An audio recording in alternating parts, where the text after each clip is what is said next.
물론 여긴 국민 라디오.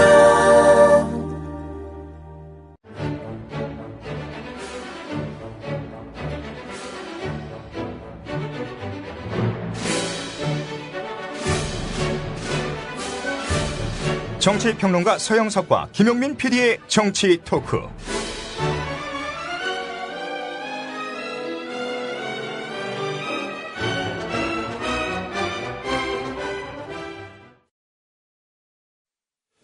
애청자 여러분 안녕하십니까. 서영석 김용민의 정치 토크로 오셨습니다. 오늘은 2014년 11월 8일 토요일 아침입니다. 서영석 이사장님 어서 오십시오. 안녕하십니까. 예, 11월 4일 2012년 11월 4일 무슨 날인지 아십니까? 그날이? 네, 압니다. 무슨 날입니까? 김용민 서영석의 정치 토크가 처음 업로드된 날입니다. 예. 가끔씩 이거 여러 번 녹음하는 거거든요. 그래서 압니다. 처음에는 몰랐어요. 예. 하다 보니까. 예. 우리 저 이사장님이 겸손하게 제 이름을 앞에 넣으셨는데 공식 명칭은 서영석 김용민의 정치 토크입니다. 아니 또 실제로 내용을 보면은 멘트의 분량을 따지면 이사장님이 75% 이상은 되십니다. 그렇기 때문에. 왜? 지난번에는 난 안 나오고 혼자서 했잖아. 이거 얼마나 힘들었는데요. 예. 우리 이사장님이 없는 정치 토크는 그건 정치 토크가 아니죠. 오늘 다시 나오시게 되셨는데 오늘 사실 저희가 녹음을 하고 있는 겁니다. 그렇죠. 녹음입니다. 녹음을 하지 않은 채 오늘 낮 2시에 전주에 나타난다. 이거는 축지법을 활용해서 바람을 타고 건너가지 않는 기wil성이요? 불가능한 일입니다. 예. 솔방울로 총알을 만들고 대동강을 그냥 무리를 건너는 그런 식의 초능력은 저희에게 없습니다. 그렇기 때문에 오늘 부득이 녹음을 합니다. 녹음도 한 30분에서 40분 정도 하고 나머지 시간은 저희 국민카페에서 얼마 전에 있었던 이 유우성 씨 창조 간첩 조작 사건의 피해자 유우성 씨의 그 북콘서트 실황을 보내드리려고 하는데 말이죠. 네. 오늘 방송에서 참 할 얘기가 많습니다. 사실은 그래서 유우성 씨 북콘서트로 그냥 다 내려고 했는데 워낙 현안이 많다 보니까 우리 이사장님이 그전에는 보이지 않으셨던 열정을 내시면서 30분이라도 녹음해야 된다라고 하실 정도입니다. 도대체 무슨 현안이 있기 때문에 그렇습니까? 아니 그건 아니고요. 어차피 유우성 씨 북콘서트가 따로 따라오려면 상관이 없는데 이제 정치 토크에 올라갈 건데 사람들이 정치 토크인 줄 알고 클릭을 했다가 아무 얘기도 없이 바로 그냥 다짜고짜 나오면은 좀 배신감을 느낄까 봐서 또 이기도 하고 또 이런저런 얘기도 조금 한 30분이라도 하는 게 좋지 않을까 싶어서 이제 한 건데요. 사실은 이제 반기문에 대해서 좀 얘기 좀 하자. 반기문 유엔 사무총장. 그래서 사실은 이제 앞부분은 반기문 얘기하다 보면 한 30분은 금방 갈 테니까 이렇게 하고 유우성 씨의 북콘서트를 연결해서 떼오자. 이건 우리가 폐법을 사용하자는 게 아니고 오늘 오후 2시에 정치 토크 전주에서 합니다. 그래서 하니까 그것도 어차피 또 올릴 거고 해서 그렇게 된 겁니다. 자, 그렇다면 우리가 광고를 듣고 와서 본격적인 이야기를 나눠보도록 할 텐데 특별히 이번 주간에 참 의미 있는 날이 있었으니 11월 4일 화요일 이날은 서영석 김용민의 정치 토크가 방송을 시작한 지 2년 되는 날입니다. 벌써 2년이 됐습니다. 벌써 2년입니다. 2012년 대선 목전에 시작했던 정치 토크였는데 이런 상황이 될 줄을 우리는 몰랐죠. 전혀 몰랐죠. 당시만 해도 솔직히 얘기해서 MB가 이런 나쁜 짓을 했는데 설마 MB가 국정원을 동원하고 군 사이버 사령부를 동원하고 이렇게 할 줄은 몰랐지. 그 사자방, 사대강, 자원외교, 방산비리 이 통해 가지고 그렇게 챙길 줄 누가 알았겠어. 그리고 그것도 면피하기 위해서 그렇게 국정원과 군 사이버 사령부를 동원해서 정권 재창출을 하려고 그렇게 꼼수를 쓸 누가 알았겠습니까? 글쎄 말입니다. 아무도 모르는 거예요. 서영석 김용민의 정치 토크입니다. 자, 이사장님. 반기문 유엔 사무총장. 사실은 이 논란은 너무나 허망했습니다. 당사자가 직접 한 얘기도 아니고 당사자의 측근이라고 불리는 사람이 와가지고 뭐 출마의 뜻을 밝혔다느니 뭐 이런 그 이야기를 토대로 해서 반기문 대망론이 나왔던 거 아니겠습니까? 그렇죠. 뭐 어차피 일종의 그 정치 브로커들이 왔다 갔다 한데 좀 놀아난 듯한 그런 좀 정황도 보이는데요. 근데 이제 중요한 거는 그런 정황이 아니라 우리의 정치 이 현실과 구도가 반기문 대망론을 나오도록 부추긴 이제 그런 측면이 있다. 그건 우리가 한번 짚어봐야 된다. 이런 얘기입니다. 자, 일단 이 논란은 친박이 사실은 물꼬를 텄다고 해도 과언이 아닙니다. 그렇죠. 이제 지금 친박 같은 경우 김무성 대표 뭐 이대로 두다가는 대권 주자로 부상할 것이 너무나 분명해 보입니다. 아니, 그도 그럴 것이 모든 조건을 다 갖췄어요. 사실은 여당의 차기 대권 주자는 현 대통령과 차별화를 하지 않고서는 불가능한 거 아닙니까? 네. 당장 노태우만 보더라도 YS가 대놓고 그 문민 정권 창출 이걸 앞세웠죠. 그건 뭐 노태우 연맥이는 거 아닙니까? 그렇죠. 그리고 저 김영삼 때에 비록 뭐 당선이 되지 못했지만 이회창 역시 YS 그 인형 폭행하는 그 퍼포먼스 벌였죠. 이거 YS가 진짜 이것 때문에 뚜껑이 확 열렸다고 하던데. 그래서 YS가 이인재를 밀었죠. 네. 이인재 민 건 확실합니까? 아니 뭐 정황상 그렇다는 얘기죠. 그가 정확한 증거도 없고. 예. 근데 그때 그런 정황은 뭐 분명했죠. 네.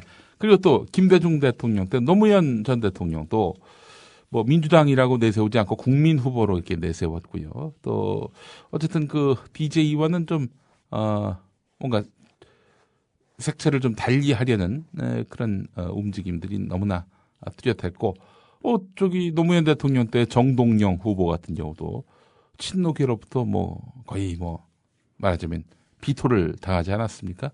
노 대통령이 노골적으로 반감을 표시했고요. 뭐 MB 때의 박근혜도 마찬가지고요. 뭐 아예 당 이름을 바꾸질 않나, 색깔을 바꾸질 않나 이렇게 차별화를 해왔는데. 이제 이 단임제, 5년 단임제 폐해입니다. 네. 5년 단임제가 되다 보면은 임기 말이 되면 레임덕이 일어나고 지지도가 떨어지고 국민 염증을 불러일으키도록 안 될 수가 없거든요. 네. 그러면은 이제 거기에 대해서 차별을 꾀해야만이 집권을 할 수 있다는 그런 이제 잘못된 생각이 지배하게 됐는데, 그나마 가장 그러지 않았던 때가 노무현 대통령이었죠. 네. DJ 정권을 개성한다고 했지 차별화를 꾀하지는 않았습니다. 물론 이제 김대중 대통령은 호남 출신이면서 민주화에 대한 오랜 역정 속에서 쌓아 올린 시민사회 진영의 지지를 결합해서, 그리고 영남의 분열, 이인재 출마 이런 걸 통해서 이제 간신히 집권을 하지 않았습니까? 예. 그런 만큼 노무현 대통령은 이제 호남의 지지는 받되 그럼에도 불구하고 호남 안에 갇혀서는 지지도를 넓힐 수 없다. 그런 차원에서 국민의 지지를 받는 그런 쪽으로 하다 보니까 약간 차별화를 꾀하는 것처럼 그런 식으로 언론들도 보도를 했고 그런 모양새도 보였습니다만은, 그러나 정권의 업적을 개성한다는 측면에서는 전혀 차별화를 꾀하지 않았죠. 예. 오히려 대북 송금 특검을 수용함으로써 오히려 노무현 대통령의 지지가 떨어졌다는 점에서 보면은 그거는 오히려 집권하고 나서 어쩔 수 없이 그때 여러 가지 이유가 있었습니다만은 뭐 차별화를 꾀하는 그런 모양새가 돼서 지지도가 떨어져 나가는 그런 일까지 있었죠. 그래서 여하튼 이제 그 차별을 꾀한다는 게 저는 좋다고 생각하지 않습니다. 네. 김무성 같은 경우는 박근혜하고 솔직히 개헌 문제서부터 시작해서 그 이전 단계부터 별로 그렇게 우호적인 관계가 아니잖아요. 이 박근혜 대통령이 아예 대놓고 그 김무성에 대해서 그 비토하고 있는 형국이고, 지금도 이제 그게 김무성에게는 이제 좋은 신호죠. 그렇죠. 사실 박근혜도 이명박 때 초기부터 계속 여당 내의 야당이라는 이미지를 갖춤으로써 이명박 정권의 실정과 거리를 두는 데 성공했거든요. 김무성도 박근혜 친박 진영이 그렇게 선을 그어주면은 오히려 김무성이 키워주는 것이기 때문에 김무성으로서는 나쁠 이유가 전혀 없죠. 근데 이제 반기문이 나온 이야기를 하다 보니까 여기까지 왔는데, 친박이 사실은 반기문 대망론을 저는 펼쳤다고 봅니다. 이제 왜 그러냐. 지금 박근혜 대통령이 한마디만 하면은 뭐 포스타 사성 장군이 옷을 벗기고 뭐 저기 뭐 무슨 등인가 뭔가를 갖다가 뭐 등대인가를 갖다가 뭐 철거했다가 또 뭐 경위를 갖다 해보고 뭐 조달청에서 그 저기 뭐야 헬스기구에 대한 자료를 제출했다가 다시 걷어갖고 온갖 난리 부르스를 떨고 있지만은 예. 이 파고 들어가 보면은 박근혜 대통령의 말발이 전혀 먹히지 않는 이른바 조기 임덕 현상이 있다. 이런 이야기들도 상당히 있거든요. 그래서 박근혜 대통령의 눈과 귀를 가리면서 뭐 어떤 놈들이 다 해먹는다. 이런 심지어는 불만까지 나오는 그런 상황이란 말이에요. 예. 그래서 탄탄해 보이는 겉으로 탄탄해 보이는 박근혜 대통령의 당 지배력과 무관하게 내부적으로는 리임덕의 기류가 흐르고 있다. 이제 이렇게 정가에서는 보고 있는데 이제 이런 상황 속에서 김무성이 튀니까 친박으로서는 여하튼 박근혜를 호가호위해서 권력을 유지해야 되는 친박으로서는 김무성을 견제하지 않을 도리가 없단 말이에요. 예. 그래서 반기문 대망론을 저는 들고 나왔다고 생각을 합니다. 뭐 어떤 여론조사 기관에선가 반기문을 여당 후보로 그 후보로 집어넣어서 이제 여론조사를 했더니 뭐 박원순도 누르고 압도적으로 1위를 했다 이런 얘기가 있지 않습니까? 사실 뭐 발도 이제 험한 얘기죠. 예. 옛날에 뭐 안철수는 안 그랬습니까? 예. 그래서 지금 당장 정치에 참여하지 않은 괜찮은 사람. 안철수도 예. 정치에 참여하기 전까지는 괜찮은 사람이었거든요. 예. 괜찮은 이미지를 갖고 있는 사람이죠. 반기문도 역시 마찬가지입니다. 이제 그런 사람이 현재 이 정치권에 대한 혐오감과 상승작용을 일으키면은 그렇게 얼마든지 나올 수가 있어요. 예. 근데 이제 그 친박이 반기문 대망론을 들고 나온 것은 바로 김무성을 견제하자는 그 이유 딱 하나뿐입니다. 네. 야, 여차하면은 야, 김무성 나 솔직히 얘기해서 약자도 많고 수원대 지금 걸려 있지 않습니까? 당장 오늘이 아니죠. 어제 네. 아침 세계일보를 보니까 네. 개헌론 더 이상 얘기하지 않겠다. 꼬리도 팍 내리고. 아니 근데 이건 진짜 굴욕 아닌가요? 아니 진짜 굴욕이지. 정기국회 이후에는 뭐 개헌 주장이 뭐 본물처럼 터진다. 뭐 그랬던. 아니 뭐 한신의 굴욕이라고 생각하겠지. 예. 아니 이럴 때 말이죠. 예. 아 이거 뭐 대통령이 뭐라든 나는 내 갈 길 가겠습니다. 정부대로 갑니다. 이게 최고의 그 대선. 아니 근데 그렇게 마이웨이를 하려면은 네. 뒤가 아무리 털어도 알 틀릴 자신이 있어야 되는데 네. 당장 뭐 딸내미 그 지부터 시작해가지고 여러 가지 걸린 게 많으면은 그렇게 얘기할 수도 있는 거예요. 솔직히 박근혜에게 김무성 날릴 힘은 존재하고 있는 거 아닙니까? 엄존하고 있는 거 아닙니까? 아니 이제 서로 약점을 쥐고 있으면은 뭐 네. 그 위험한 줄타기를 하는 거죠. 아니 뭐 박근혜 이명박근혜 사이는 안 그렇습니까? 아니 전 솔직히 얘기해서 그 권력을 쥔 쪽이 세게 나간다 그러면은 그 권력자의 약점을 안다 한들 그 상대는 꼼짝 못 한다고 봅니다. 아니 근데 이제 후환이 두려운 거죠. 예, 후환. 그렇죠. 뭐 그렇다고 뭐 죽일 수는 없는 노릇이고. 후환이 없게끔 아주 정말 정치적으로 회생불능 상태로 만들어 버릴 수 있는. 그래도 저기 임기 끝나면 다 끝입니다. 예. 아니 이명박 전 대통령이 지금도 그야말로 뭐 해외 뭐 국빈 대접 받으면서 뭐 박근혜보다 더 나갔다는 그런 얘기도 있던데 여하튼 그렇게 하는 이유가 뭡니까? 정권 재창출을 했기 때문에 그런 거예요. 네. 그리고 정권 재창출의 과정에서 뭔가 마크 거래가 있었다는 그런 의혹들도 지금 있지 않습니까? 뭐 그런 식으로 정치평론가들 칼럼 많이 씁니다. 이번에 사자강 비리를 갖다가 사자강, 사대강과 자원외교 방산비리 여기에 대응하는 박근혜 정권의 태도는 그야말로 이명박 정권과 박근혜 정권 간에 서로 밀약이 있었다는 그런 루머에 대한 하나의 그 시금석이 될 거다. 예. 제대로 때려잡으면은 그런 밀약이 있었다는 루머는 루머로 그치는 것이고 정말로 허지부지 지나가면은 진짜 서로 뒷거려 있는 게 아니냐 이런 얘기 나올 거다 이런 얘기도 지금 하거든요. 예. 근데 여하튼 이제 그 뭐 그런 얘기를 하고자 하는 게 아니고 뭐 반기문으로 이제 압축을 시킨다면 반기문 카드는 결국은 친박이 김무성을 견제하기 위한 그런 카드로 이제 들고 나온 건데. 아니, 너무나 그건 명확해 보이는데. 네. 그런데 이제 거기에 이 건너갑 영감이라든지 동교동의 늙은 구렁이들이 이제 이 반론을 제기하는 과정이 재미났던 거죠. 예. 이 부분도 한번 짚어보기 전에 굉장히 중요하기 때문에 그 반기문이 여당으로 갈 가능성이 있습니까? 그거야 그때 상황을 봐야 알죠. 저는 여당으로 갈 가능성은 있다고 봅니다. 예. 왜냐하면은 야당에는 예. 훌륭한 후보들이 많이 있는 편이에요. 예. 그게 박원순, 뭐 문재인, 안철수 이 판에 반기문이가 정치를 하겠다고 생각해서 또 들어간다는 거는 진짜 사파전이 되는 건데 예. 가능성이 낮습니다. 그러나 여당에는 사실상 후보가 없다고 봐야 돼요. 김무성이 지금 뭐 이제 워낙 후보가 없다 보니까 1위로 나서고 있기는 한데 예. 뭐 갖고 있는 여러 가지 취약점들을 감안하면은 반기문이 제가 만약 반기문이라면 그래서 대통령이 되고 싶다면은 여당 후보로 갈 겁니다. 근데 이제 의리상으로 보면은 예. 야당으로 가는 게 맞죠. 오늘 그 중앙일보에 문재인 의원이 인터뷰를 하면서도 그런 얘기를 했어요. 예.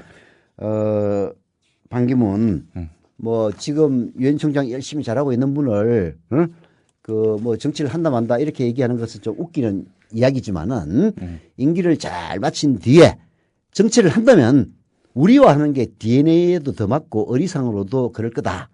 이렇게 주장을 했거든요.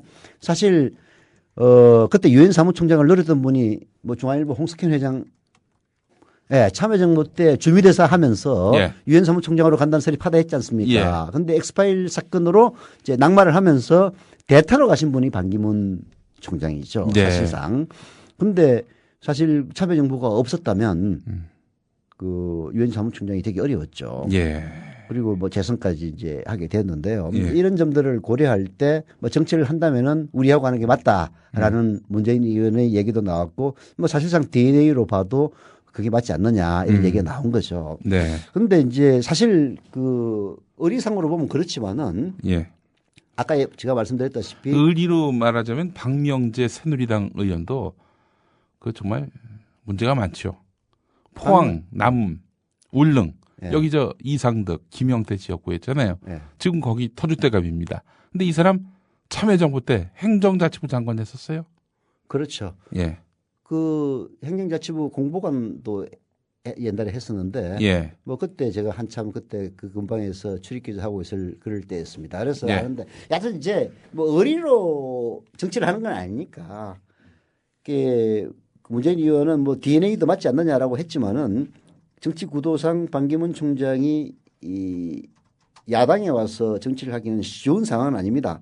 물론 이제 그때 이럴 수는 있어요.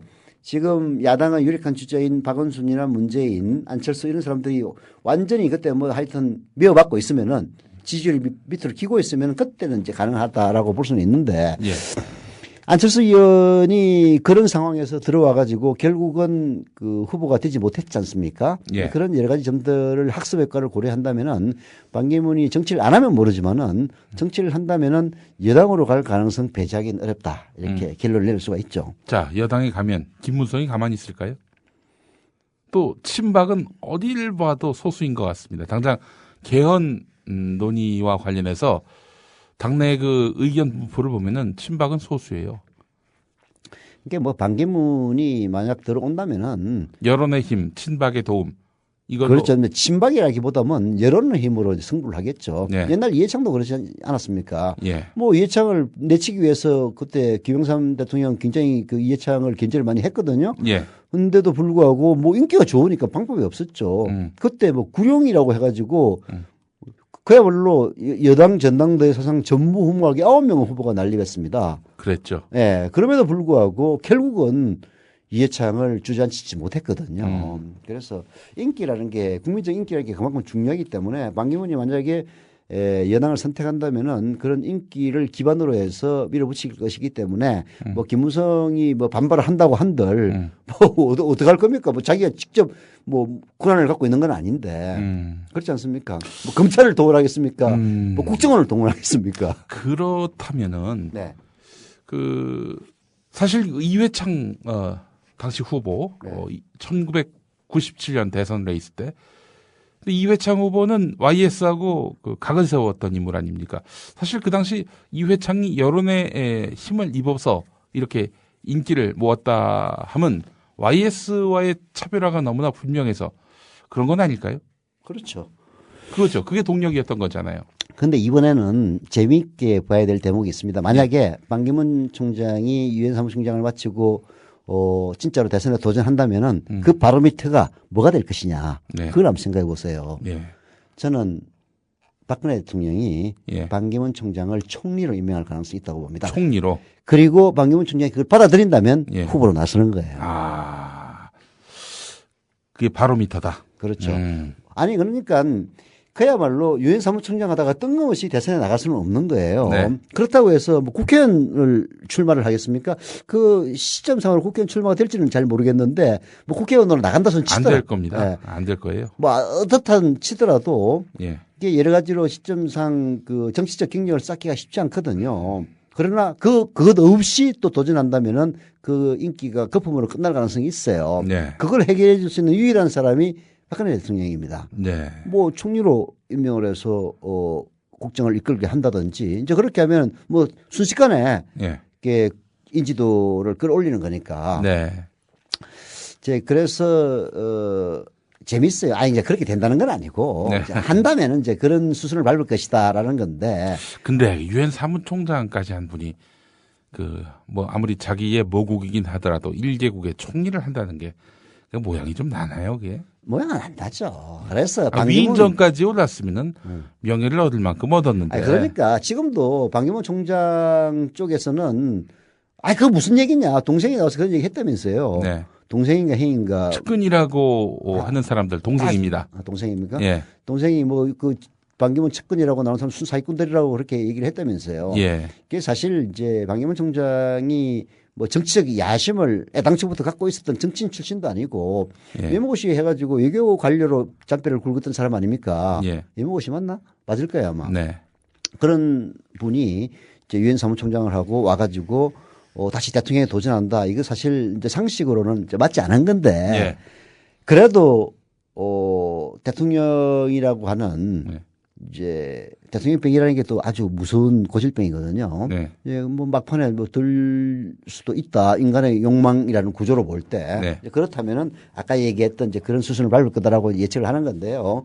뭐 상식적으로 보면은 우리 김영민 국장의 얘기대로 뭐 유엔 사무총장으로서의 명예를 지키면서 고국에서 뭐 다른 일로 국민에게 봉사하는 이제 그런 길을 선택하는 것이 순리에는 맞죠. 그러나 이명박근혜 정권의 탄생이 그러면 순리라고 보십니까? 그렇지 않잖아요. 이건 순리가 아닙니다. 네. 그야말로 대한민국의 발전 과정에서 나중에 역사가들은 역행하는 시대였다고 저는 분명히 기록할 거라고 봐요. 네. 그런 일이 일어난단 말입니다. 그래서 반기문 출마설도 뭐 다음 대통령 선거가 끝나기 전까지는 끊임없이 인구에 해제되지 않을 수 없는 그런 이야기인 거죠. 예. 아까 능구렁이라고 말씀하셨는데요. 권노갑 고문을. 그러니까 좋은 뜻으로 저는 봅니다. 그게. 좋은 뜻입니다. 예. 사실 지금 새정치민주연합의 가장 큰 문제가 정치의 부재 아닙니까? 그 능구렁이가 좀 있을 필요가 있어요. 또 다른 의미의 능구렁이가 바로 박지원 의원 아닙니까? 그렇죠. 근데 두 분 사이는 안 좋잖아요. 같은 DJ의 최측근이긴 하지만. 예, 좋을 수가 없죠. 예. 왜냐하면 권노갑 전 의원은 예. 그야말로 김대중 대통령과 생사를 같이 해온 동지, 예. 동반자적 관계였고 예. 박지원 의원은 중간에 이제 끼어들어온 사람입니다. 저는 그 박지원 의원이 뉴욕 한인회장을 했다고 그러더라고요. 그래가지고 귀국해서 원외 대변인을 할 때부터 쭉 같이 지켜봤던 사람이에요. 야, 박지원 대변인 진짜 대단한 사람입니다. 네. 그때는 저도 이제 쫄따구 기자가 되다 보니까 매일 아침에 동교동을 갔어요, 제가. 예. 그러면은 DJ가 그 야당 총재 시절이죠. 예. 이게 큰 식탁에 이제 머리에 앉고 그 옆에 기자들이 쫙 앉습니다.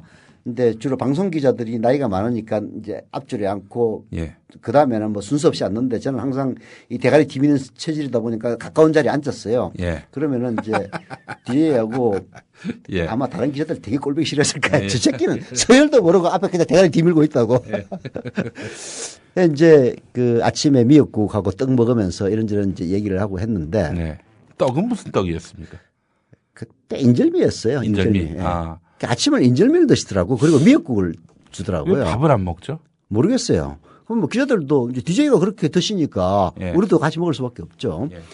자, 그러면 그게 새벽에 주로 일어나는 일이에요. 예. 그러면은 기자들이 오기 훨씬 이전에 예. 박지원 의원은 다 동교동에 온다고 그럽니다. 그래가지고 그 동교동 그 기자들 먹는 식당 바로 그 앞이 건너편이 이제 그 DJ 방인데 거기 예. 들어가가지고 둘이서 독대를 해요. 예. 그래가지고 이런저런 얘기를 쭉 해서 뭐 아마 저 박지원 대변인이 신문이라든지 그런 걸 보고 오늘의 현안은 이런 게 있습니다. 여기에 대해서 총재님 의견 뭐 말씀해 주셔야 될 것 같습니다. 네. 뭐 이런저런 얘기를 하겠죠. 예. 대변인이니까. 네.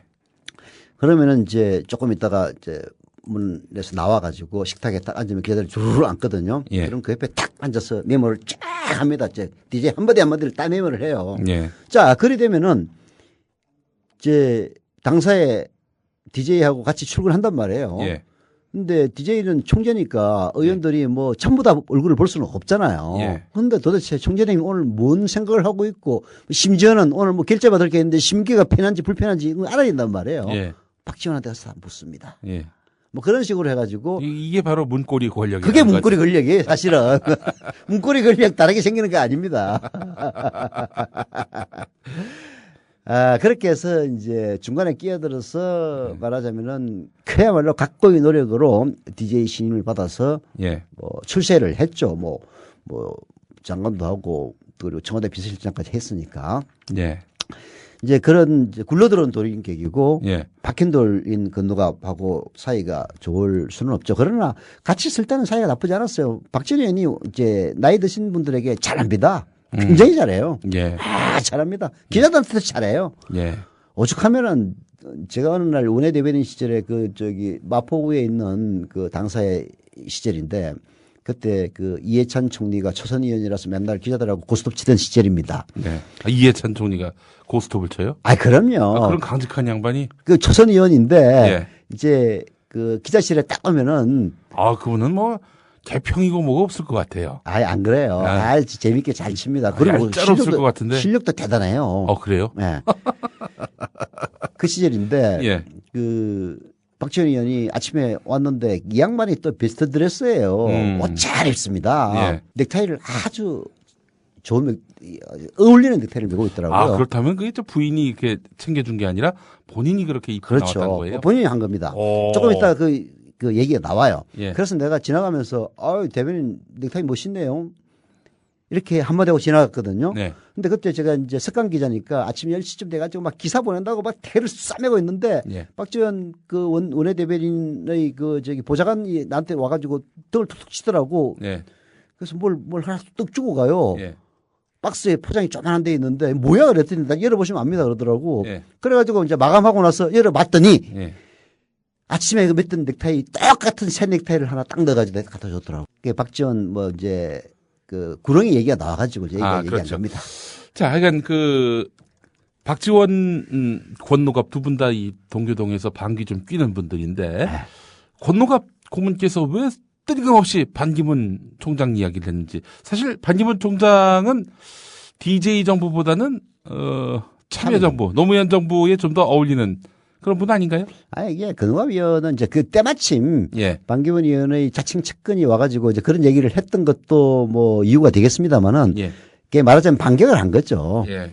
그 여론조사에서 뭐 압도적 1위가 나오지 않았습니까? 예. 35% 정도 나오고 2위가 박원순이 17% 거의 더블 스코어 가까이 나왔을 거예요. 예. 깜짝 놀랐겠지. 예. 근데 이제 친박이 뭐 후보로 옹립할 수 있다. 게다가 친박이 후보로 옹립할 수 있다는 얘기에는 그 배경에 이원 집정부제로의 개헌이라는 업무가 놓여 있습니다. 예. 말하자면은 대통령은 외치와 국방을 담당해서 국민투표로 뽑고 내치를 담당하는 총리는 의원들이 뽑는 이제 이런 식의 이원 집중구제 개헌을 하겠다는 그런 업무가 밑에 깔려 있거든요. 예. 자, 그렇게 됐을 때 외치와 국방을 담당하는 대통령으로서 반기문은 훌륭한 자격이 된단 말이에요. 유엔 사무총장까지 했으니까. 예. 그렇지 않습니까? 예. 그래서 얼굴마담으로 반기문을 내세우고 내치는 자기들이 장악해서 어떻게 해먹겠다 이런 그 업무도 밑에 깔려 있는 거거든요. 예. 여기에 대해서 말하자면 김무성에 대한 견제구를 친박이 날렸다면 예. 친박에 대한 견제구를 김무성이 날린 게 아니라 바로 건너갑이 날린 거죠. 이런 원리가 있는 겁니다. 아, 그러니까 지금 보면은 네. 권노갑 고문을 이제 그 실없는 사람으로 묘사하는 분들도 많은데. 실없는 사람 아닙니다. 근데 제가 봤을 때 권노갑 고문이 진짜 문구렁이라고 했잖아요. 야당의 그 대선을 걱정하는 분이에요. 그분이. 그렇죠. 이제 진짜 이번에도 정권 재창출을 못하면 큰일 난다. 큰일 난다. 그런 위기의식이 있을 겁니다. 아니, 건너가면 지금 8순이에요, 8순. 근데 영문학 박사 받으셨나? 뭐 하여튼 그 대학원 다니면서 대단한 분인데. 대단한 양반들이에요. 동교동 측근들 보면은 박지원, 권노가 뭐 이런 그 두 분 사이에 뭐 사이가 뭐 거의 뭐 무슨 황하강 같이 그렇게 벌어지긴 했지만 두 분 다 보면은 역시 DJ의 측근 다 와요. DJ는 대선 걱정을 할 거거든요. 지금 살아계셨다면은. 그렇죠. 옛날에도 새정치민주연합은 그 대선 걱정을 하는지 모르겠어요. 그러니까 답답한 거죠. 그래서 뭐 오죽하면은 문재인 의원이 친노 개파라는 게 없지만은 하도 있다고 지랄하니까. 없는 개파를 어떻게 해체해요? 아이 뭐 오죽하면 그런 얘기를 했겠냐 이거예요. 그럼 어떻게 하겠다는 거예요? 그 본인이 뭐 민평년으로 들어간다든지 뭐 그러면 모르겠지만 민평년으로 들어가지. 아니 뭐 조경태 그 민집 뭔지 거기 들어간다든지 아이고, 뭐 그렇게 한다는 건가? 합니다. 예. 알겠습니다. 그 권노갑 고문이 그러니까 다 이게 말하자면 반기문 총장으로 하여금 나 대선 안 나간다 이 말을 도출해내기 위해 그렇게 한마디로 얘기해서 친박 야 니들 꿈깨 자식들아 친박 같은 소리 하고 있네. 아 이거 너무 허망하고 웃긴데요. 예, 그렇죠. 만약에 권노갑 고문까지 이렇게 질렀는데 반기문 총장이 아무 반응을 안 보인다. 아 그럼 나오겠다는 얘기 아닙니까? 그렇지. 예. 뭐 심지어는 신문에도 그렇게 썼더만 예. 뭐 안 나온다고 얘기하지는 않았다. 예. 참 진짜 기자들은 나도 기자였지만은 예. 진짜 상대하기 어려운 인간이야. 예. 말을 안 하면 말을 안 해서 뭐 수긍한 거나 다름없다 이런 식으로 쓴다니까. 안 나온다는 말을 굳이 해야 알아들을 수 있는 건 아니고. 아니 또 안 나온다고 하면 또 뭐라는 줄 알아요? 예. 안 나온다고 했지만 뭐 억양이 낮아가지고 예. 뭐 의심을 가게 만들었다 이런 식으로 쓴다니까. 예. 아 이것도 또 유엔 사무총장쯤 돼가지고 예. 모국의 정치 개입, 뭐 대선 출마 안 하겠다 이렇게 말하는 것도 그 폼이 안 웃기는 나요. 거죠. 폼이 안 나는데 야 역시 권노갑 그 노예함은 정말 대단합니다. 네, 하여튼 이제 모든 게 전공급으로 가야지. 예. 이제는 그런 사도가 더 이상 이길 수 없을 겁니다. 예. 이사님 하나만 더 이야기해 보죠. 네. 이 청와대 그 헬스 기구 거짓말. 네. 이거 정말 기가 막힌 거 아닙니까 이거?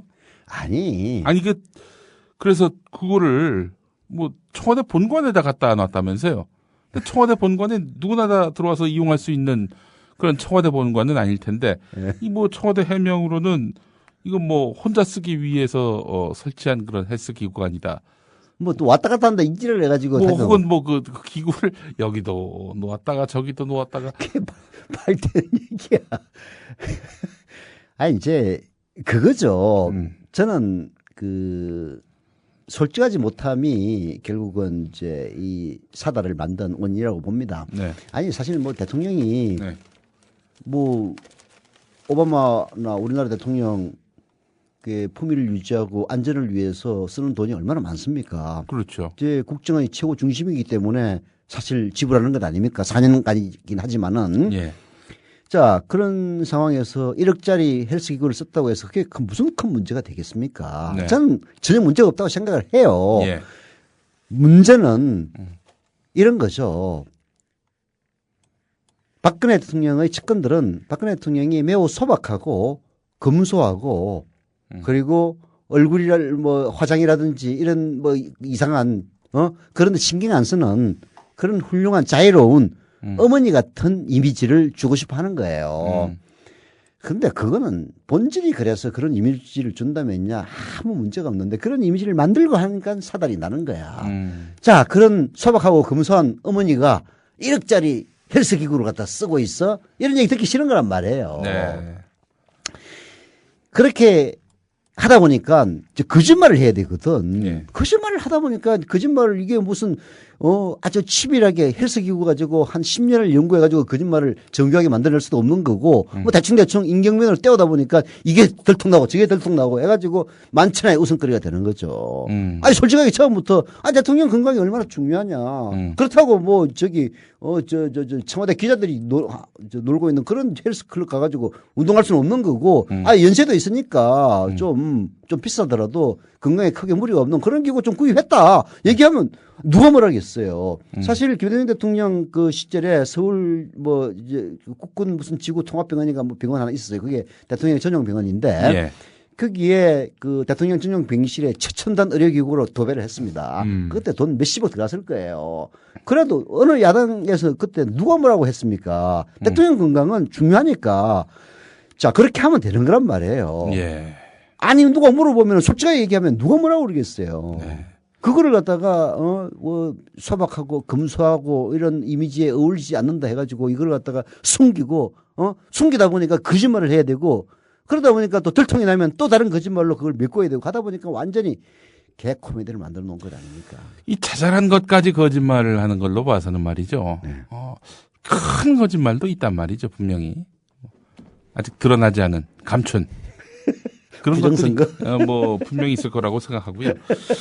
자, 이사장님, 그 지금 일본 정부의 압박에 의해서 독도 입도 지원센터인가요? 뭐 그 건설을 보류하기로 해가지고 이것도 논란이 되고 있는데 이건 역시 감추고 감추다가 들통이 나서 더 큰 문제가 되고 있는 거 아닙니까? 그렇죠. 지금 뭐 완전히 뭐 보수 신문에서도 들고 일어나가지고 이 사안은 매우 심각할 것 같은데 어떻게 보십니까 이게? 뭐 이제 박근혜 대통령이 뭐 한겨레신문이나 경향신문에서는 아무리 떠들어도 안 보니까 별로 관계가 없는데 조선일보에서 한마디 떠들면은 네. 바로 그냥 뭐 누구 옷도 벗기고 하지 않습니까? 거의 그 조선일보 댓글 정치를 하고 있어요. 조선일보에서 뭐라고 하면 한마디 하면은 바로 거기 댓글 다는 걸로. 댓글도 충성스러운 댓글만 달아. 예. 악플을 절대 안 달아. 예. 악플을 저주하는가 봐요. 여하튼 뭐 이제 이런 식이라면 윤병세도 뭐가지가 간당간당하다 봐야죠. 윤병세가 외교부 장관이 뭐 앞장서서 이거 보류해야 한다. 이런 입장을 밝혔다는 거 아닙니까? 그런데 또 오늘 어디 사설 보니까 한국일보 사설 보니까 좀 웃기더라고. 예. 그게 일본에서는 이 사실을 우리 보도 보고 알았다는 거 아니에요. 예. 일본이 항의한 것도 아니야. 예. 그 얘기 보도가 사실이라면은 그렇다면은 그 일본 예. 일본이 자극할까봐 사전에 이렇게 염려가 그렇죠. 알아서 기은 거지. 이제 그래가지고 그러면은 말하자면 지금 박근혜 정부가 얼마나 개판으로 움직이고 있는지 극명하게 드러나는 거예요. 자, 이게 조달청에서 입찰 공고를 했다는 것 아닙니까? 입찰 공고 이제 이거는 입도 시설입니다. 네. 독도 입도 시설이죠. 이게 원래는 이명박 정부 때 한참 독도 문제로 이제 기다려달라, 잠깐 기다려달라, 어쩌고 저쩌고 그런 얘기 나와가지고 독도를 이명박이가 팔아먹은 게 아니냐 이런 얘기가 나오니까 네. 독도에 이제 우리 거다라는 걸 보여주기 위해서 입도 시설을 만들겠다 해가지고 그게 지금까지 온 거거든요. 네. 자, 그렇게 해서 만약에 진짜로 외교적인 문제가 생길 거라고 생각이 되면 입찰 공고를 하지 말았어야 될 것 아니에요. 예. 도무지 부처 간에 아무런 그 조율도 없이 입찰 공고 떡 해놓고 그리고 나서 누군가 문제 제기를 하니까 그걸 또 취소하고 이런 과정에서 보도가 되니까 일본 정부에서는 그런 사실을 모르고 있다가 그 보도를 보고 알아서 한국이 뭐 지들이 알아서 잘해준다 이렇게 또 휘양락한다는 게 이런 이제 결론이 되고 뭐 이게 완전히 개 코미디가 된 거예요. 네. 야, 이 무능한 정권도 참 유분수지. 아니 박근혜가 호통 안 치면은 아무것도 안 되는 정권이에요. 아유, 그래서 대통령은 호통을 치면 안 되는 겁니다. 어느 상황이 오더라도 품위를 유지하면서 네. 점잖은 척하는 것도 이게 뭐 다 그 사려 깊은 행동이다. 그렇죠. 보세요. 진짜 대한민국이 어떻게 퇴보를 했는지 북한하고 똑같았죠. 김정은이 요즘 사진 가끔씩 나오는데 보면은 김정은이가 그 뚝보가 써서 뭐 한마디 하면 그 밑에 나이 든 그 밑에 쫄다고들이 앉아가지고 뭐 하시는지 서가지고 뭐 하는지 아세요? 수첩 꺼내가지고 다 메모합니다. 우리 국무회의 관계하고 다를 게 하나도 없어요. 아니 국무회의에서 장관들이 박근혜 대통령이 얘기를 하면 막 수첩을 꺼내가지고 뭘 받아 적는데 뭐하러 받아 적어요. 그 말씀 자료 그냥 프린트해가지고 갖고 가면 되지. 그렇지 않습니까? 근데 다 받아 적어요. 그 좋아하니까 박근혜가. 그렇지. 바로 그거야. 남북한이 어떻게 그렇게 똑같아지고 있는지 창피해서 못 살겠어. 남북 동질성 회복. 아, 독일은 대박입니다. 예. 네. 자, 우리 이사장님과 함께 했던 서영석 김용민의 정치 토크 1부는 이렇게 마무리하고요. 네. 2부는 얼마 전에 저희 국민카페 온에어에서 있었던 유우성 씨 간첩 증거 조작 간첩 조작 사건. 창조 간첩. 예. 간첩으로 창조가 됐죠. 네. 멀쩡한 사람 유우성 씨를 말이죠.